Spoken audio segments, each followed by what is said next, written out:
Hello बच्चों, कैसे हैं आप सब लोग। आई होप आप सब लोग घर पे बैठकर बहुत अच्छे से तैयारी कर रहे होंगे। जो भी वीडियोस हम भेज रहे हैं, अपलोड कर रहे हैं, उनको प्लीज़ आप देखिए ध्यान से। ऐसा नहीं कि स्कूल नहीं आना है तो घर पे बैठकर आराम से रिलैक्स हो जाएं। बोर्ड तो आपको देने ही पड़ेंगे, एग्जाम्स तो आपको देनी ही हैं और स्कोर भी अच्छा करना है। तो आपको करना क्या होगा, कुछ नहीं करना है। जो हम वीडियोस भेजते जा रहे हैं न्यूमेरिकल बेस्ड हैं, चाहे जो भी टॉपिक हमने अभी तक भेजे हैं, उनको जितना ज़्यादा हो सके बैठकर घर पर अच्छे से उनको रिवाइज कीजिए, देखिए। एक बार समझ में नहीं आ रहा तो कमेंट सेक्शन में आप डालिए, मैं बिल्कुल आपको वापस उससे रिलेटेड जो भी प्रॉब्लम्स आ रही है उनसे रिलेटेड वापस आप के लिए वीडियो है वो जरूर बना दूंगी। पर देखिए जरूर, क्योंकि हम लोग इतने एफर्ट्स कर रहे हैं और आप घर पर बैठकर एकदम रिलैक्स हो जाओगे तो उससे कोई काम नहीं चलेगा। एफर्ट से वो दोनों साइड से होगा, तभी है वो रिजल्ट है वो अच्छा आ पाएगा। तो आज जो हम टॉपिक ले रहे हैं वो है डेंसिटी ऑफ यूनिट सेल, और मैं हूँ डॉक्टर नेहा सारस्वत। और अब जो टॉपिक हम ले रहे हैं वो न्यूमेरिकल बेस्ड है, बोर्ड में मैक्सिमम टाइम है वो पूछा गया है, इसलिए इंपॉर्टेंट टॉपिक है वो बन जाता है। जैसे कि लास्ट ईयर तो ये टॉपिक, ये पूरा चैप्टर ही हटा दिया था सॉलिड स्टेट, बट इस साल वापस ऐड कर दिया।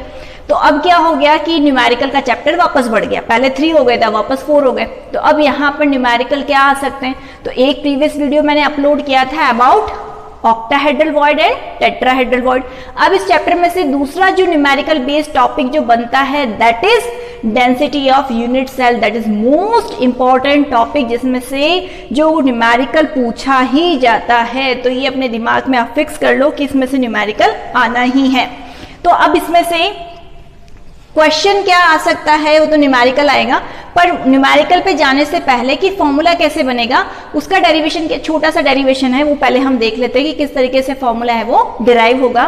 तो यहाँ पर वर्ड आया डेंसिटी, और डेंसिटी है वो आप लोगों को पता है कि भाई जो प्रीवियस क्लासेस है उससे पढ़ते आ रहे हो कि डेंसिटी का मतलब क्या होता है। डेंसिटी का मतलब होगा मास अपॉन वॉल्यूम।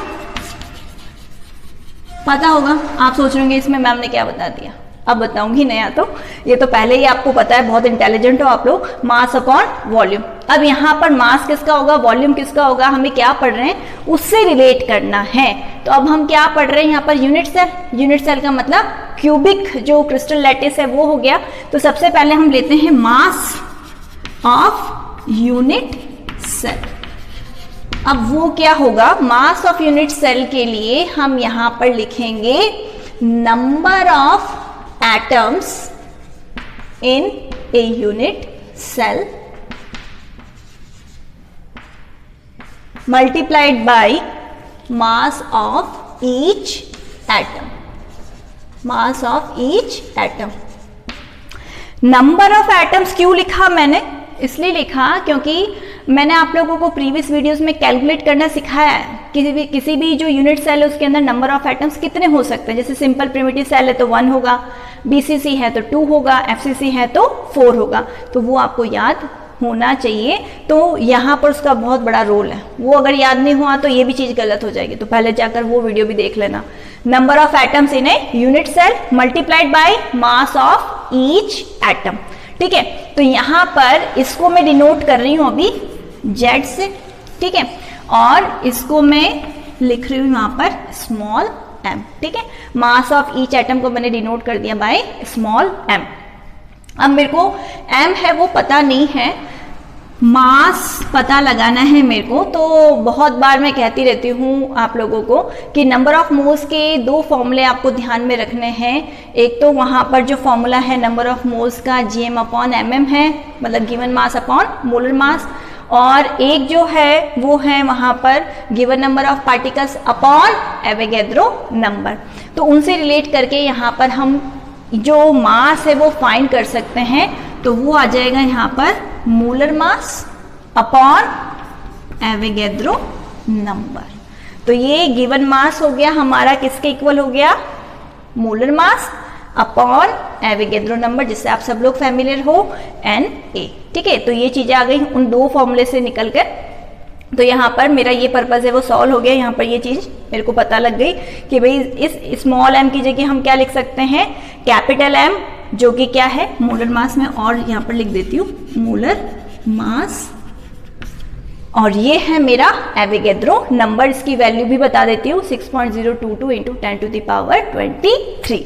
यहां तक मेरा ये चीज पता चल गई मुझे। अब मुझे क्या पता लगाना है, वॉल्यूम पता लगाना है। तो वॉल्यूम क्या होता है, यूनिट सेल का वॉल्यूम ऑफ यूनिट सेल, क्योंकि क्यूबिक यूनिट सेल है उसमें क्या होगा, 3 चीजें होगी, वहां पर लेंथ भी होगी, ब्रेड्थ भी होगी और हाइट भी होगी। तो वॉल्यूम वहां पर क्या हो जाएगा, ए क्यूब, क्योंकि एज लेंथ हमने कितना माना था, ए माना था, तो उसका हमने क्या कर दिया, क्यूब कर दिया। तो अब मुझे कुछ नहीं करना, इन वैल्यूज को यहाँ पर पुट करना है इस फॉर्मूले के अंदर। तो मैंने जैसे ही इसको यहाँ पर पुट किया तो यहाँ पर क्या हो जाएगा, मास की जगह मैंने क्या लिख दिया, यहाँ पर पहले जेड लिखा इंटू एम लिखा अपॉन ए क्यूब लिखा। अब यहाँ पर m के लिए हमने क्या लिखा था, m के लिए हमने ये वाली चीज हमने फाइंड करी अभी थोड़ी देर पहले, कि जो गिवन मास है वो किसके इक्वल होगा, molar mass divided by Avogadro number. कैसे फाइंड किया, जो नंबर ऑफ मोल्स के जो फॉर्मूलेस होते हैं gm अपॉन mm, और दूसरा फॉर्मूला होता है given number of particles divided by Avogadro number, उनसे मैंने ये चीज है वो फाइंड कर ली। फॉर्मूला आ गया मेरे पास में m अपॉन na, ठीक है। अब यहाँ पर m की जगह मेरे को ये लिखना है, ठीक है, और अपॉन में आ जाएगा na, और वॉल्यूम की जगह हम क्या लिखेंगे, ए क्यूब। वॉल्यूम की जगह मैंने क्या लिख दिया, ए क्यूब। ये वाली चीज तो मैंने इसकी जगह लिखी m की जगह, तो ये बन गया कैपिटल M अपॉन Na, और Z हो गया यहाँ पर number of atoms in a unit cell, a cube का मतलब हो गया वॉल्यूम। ये किसके इक्वल होगा, डेंसिटी के, किसकी डेंसिटी, यूनिट सेल की डेंसिटी। अब कुछ नया पता यहाँ पर, अब ये चीज के आपके लिए नई है, क्योंकि ये तो आपको बहुत पहले से पता था, मास अपॉन वॉल्यूम में तो बहुत पहले से आपको पता है, पर आज हमने किसके रिस्पेक्ट में सीखा, यूनिट सेल के रिस्पेक्ट में। यूनिट सेल में हमने क्या किया, पहले मास फाइंड किया, किसका मास फाइंड किया, यूनिट सेल। उसके बाद में हमने क्या फाइंड किया, वॉल्यूम फाइंड किया, और उनकी वैल्यूज को यहाँ पर पुट कर दिया, तो फॉर्मूला निकल कर आ गया D equals to Z into M upon a cube into Na। अब यहाँ पर Z हो गया, इसको अगर हम लिखना चाहें तो Z को हम लिखेंगे नेचर ऑफ यूनिट सेल, क्योंकि एग्जाम्स के अंदर नेचर आपसे पूछा जाएगा कि what is the nature of this unit cell. तो नेचर से समझ जाओ कि वहां पर नंबर ऑफ एटम्स कितने, नंबर ऑफ एटम्स अगर वहां पर 1 आ रहे हैं तो नेचर क्या हुआ, सिंपल प्रिमिटिव सेल हो गया। अगर Z की वैल्यू 2 आ रही है तो नेचर क्या हुआ, इट इज BCC। अगर वहां पर Z की वैल्यू है वो 4 आ रही है, इसका मतलब नेचर क्या हुआ, इट इज FCC। तो क्वेश्चन घुमा फिरा के किसी भी फॉर्म में दिया जा सकता है। तो Z का मैंने आपको बता दिया, ये number of atoms in unit cell को प्रेजेंट कर रहा है। Either we can also write nature of unit cell. फिर कैपिटल M क्या होगा, वहां पर कैपिटल M होगा वहां पर जो मॉलिक्यूलर मास ऑफ एटम, ठीक है। उसके बाद में यहां पर ए क्यूब बचा, मतलब वॉल्यूम। कैसे निकालोगे, जो भी एज लेंथ दे रखी होगी उसका आपको क्यूब कर देना है। Na तो फिक्स है, ये उसमें कुछ आपको नया नहीं करना है। Na का नंबर है वो फिक्स है, Avogadro number 6.022 into 10 to the power 23। अब जल्दी से हम न्यूमेरिकल वाला पोर्शन ले लेते हैं। तो ये है मेरे हाथ में NCERT। अब इसके पहले एग्जाम्पल्स हैं वो हम सॉल्व करेंगे कि भाई यहाँ पर किस तरीके से हम कोई भी क्वेश्चन है वो सॉल्व कर सकते हैं, क्योंकि एग्जाम में तो न्यूमेरिकली आने वाला है। ये तो मैंने आपको बेसिक आइडिया दिया था ताकि आपको क्रैम नहीं करना पड़े फॉर्मूले को, और आप इस तरीके से बस ये फॉर्मूला अगर पता है तो आप बना सकते हैं फॉर्मूला। तो अब हम बढ़ते हैं आगे न्यूमेरिकल पोर्शन की तरफ।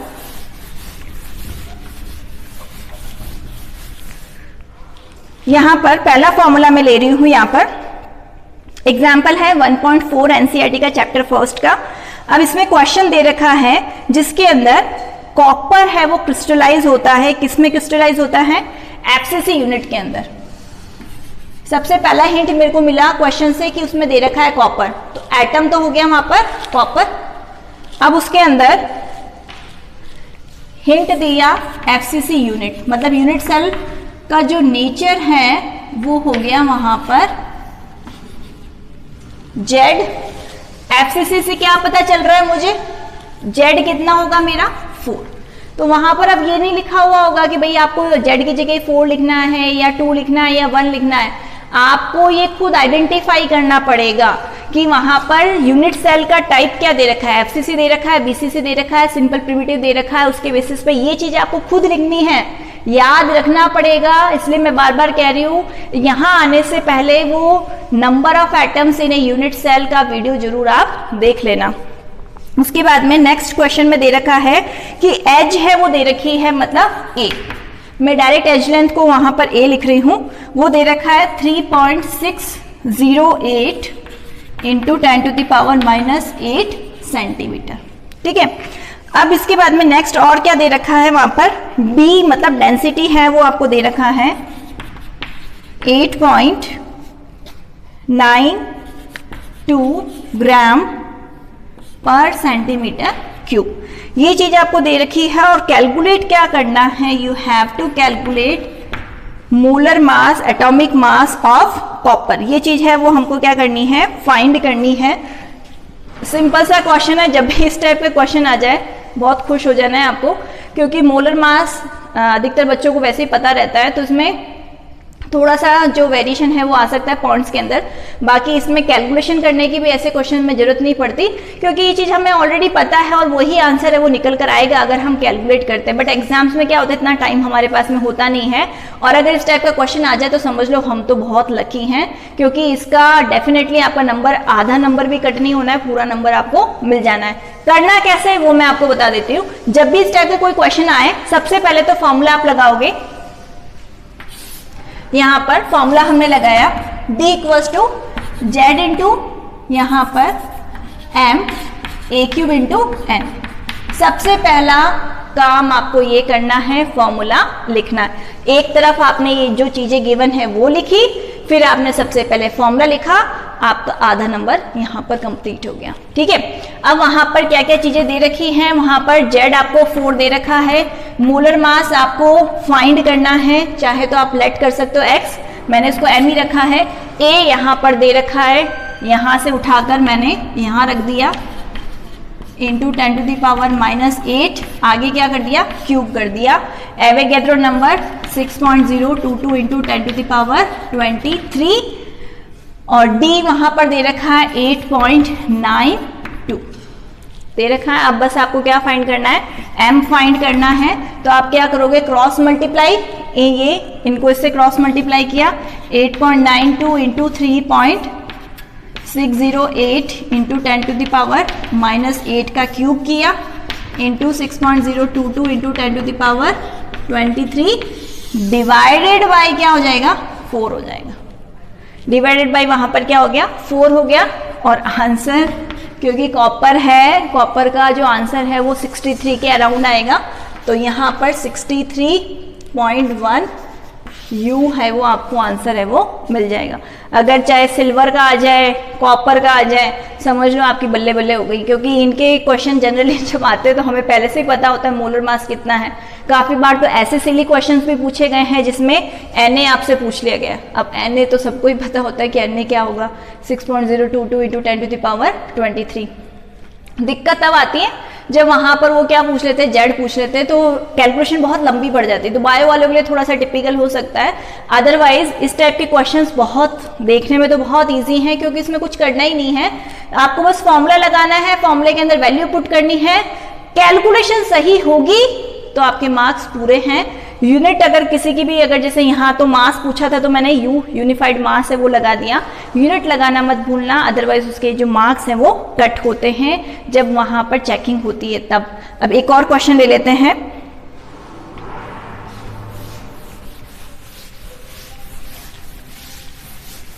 अब इस क्वेश्चन के अंदर दे रखा है, क्वेश्चन 1.5 ले रही हूं मैं, एग्जाम्पल 1.5। अब इसमें दे रखा है सिल्वर, ठीक है, फॉर्म सीसीपी। अब जब भी आपको दे दिया एफसीसी दे दिया, सीसीपी दे दिया, एचसीपी दे दिया, तो सबसे पहला काम करोगे जेड इक्वल्स टू क्या हो जाएगा, 4। ये काम आपने कर लिया। उसके बाद में सीसीपी के लिए मैंने जेड लिख दिया वहां पर 4। उसके बाद में वो कह रहा है कि एज लेंथ मतलब ए वहां पर दे रखा है 408.6 पिकोमीटर। उसके बाद में डेंसिटी है वो कैलकुलेट करनी है, मोलर मास उन्होंने दे रखा है 107.9 U।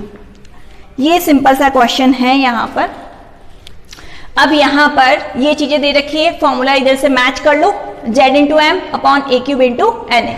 अब इसमें से क्या क्या है, Z मेरे पास में है, ब्रैकेट में लिख देती हूँ CCP। CCP के लिए मैंने यहाँ पर Z है वो 4 हो गया। FCC, CCP, HCP कोई भी आ जाए तो Z कितना हो जाएगा, 4 हो जाएगा। A यहाँ पर दे रखा है, Na मुझे पता है, M उन्होंने दे दिया, B कैलकुलेट करना है, बहुत सिंपल अगेन। तो यहाँ पर सारी वैल्यूज पुट कर दो। एक चीज यहाँ पर 408.6 पिकोमीटर दे रखा है, पिकोमीटर दे रखा है, इसका मतलब यहाँ पर ये इसको कन्वर्ट है वो आपको करना पड़ेगा। पिकोमीटर को जब आप कन्वर्ट करोगे तो यहाँ पर अगर आप मीटर में कन्वर्ट करते हो तो 10⁻⁻12 मीटर हो जाएगा। सेंटीमीटर में कन्वर्ट करोगे तो यहाँ पर क्या हो जाएगा, 10⁻10 है वो सेंटीमीटर हो जाएगा। अब इनकी वैल्यूज हैं वो आपको पुट करनी है यहाँ पर 408.6 to 10⁻10। अरे गलत लिख दिया, इसको तो नीचे लिखना था मेरे को।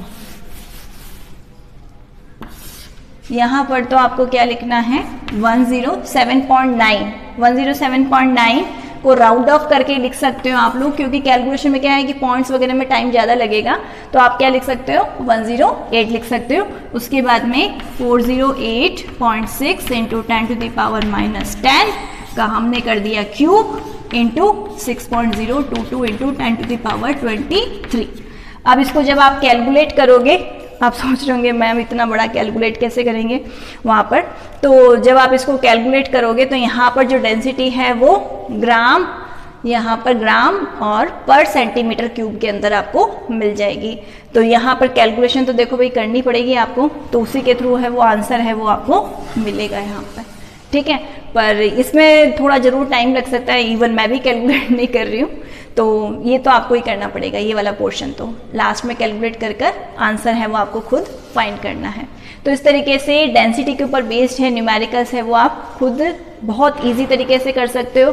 क्वेश्चन है वो डेफिनेटली आना ही आना है, या तो उसमें जेड पूछा जाएगा, ए भी पूछा जा सकता है, या फिर डी भी पूछा जा सकता है, या फिर एम भी है वो पूछा जा सकता है। अगर बाकी जो पूछा जा रहा है उसके अलावा जो चीज़ें अगर गिवन है तो आप इजीली वहाँ पर क्या कर सकते हो, उसको फाइंड है वो कर सकते हो। तो घबराने की जरूरत नहीं है इसमें, बाकी सारी चीज़ें जो भी पूछा जाएगा उसके अलावा गिवन होगी। अगर आपसे एम पूछ लिया जाए तो आप सोच लो कि बहुत मजे आ गए आपके। एन ए पूछा जाए तो भी बहुत अच्छी बात है, एन ए भी हमको पता ही होता है। बाकी ए में हल्का सा थोड़ा हो सकता है दिक्कत आपको आए, अदरवाइज तो यहाँ पर न्यूमेरिकल पोर्शन के अंदर अगर कैलकुलेशन वाला पार्ट अगर स्ट्रॉन्ग है तो डेफिनेटली आपका आंसर है वो क्या आएगा, सही आएगा। नहीं भी आए तो आधा नंबर है वो थोड़ा कट हो जाएगा। बाकी सारी चीज़ें हैं, फॉर्मूला राइटिंग, उसके अंदर वैल्यू पुट करना, इतना काम आप सही कर दोगे तो भी आपको जो है लास्ट अगर आपका जो आंसर है वो गलत आ रहा है पॉइंट्स के अंदर या थोड़ा बहुत, तो मतलब अगर जैसे पूरा ही गलत है तब तो मार्क्स नहीं मिलेंगे, एक नंबर कट हो जाएगा। बट अगर उससे मिलता जुलता आसपास भी अगर कहीं आता है, पॉइंट्स के अंदर ऊपर नीचे होता है तो भी कंसिडर कर लेते हैं, आधा नंबर है वो कट हो जाएगा, अदरवाइज पूरा नंबर है वो आपको मिल जाएगा। तो आई होप आप लोगों को समझ में आया होगा। घर पे और न्यूमेरिकल से वो प्रैक्टिस करना, जो नहीं आए नीचे कमेंट सेक्शन में आप दे देना, तो उसके लिए हम वीडियो बनाकर वापस आपको अपलोड कर लेंगे। इस तरीके से प्रैक्टिस करते रहिए। Thank you.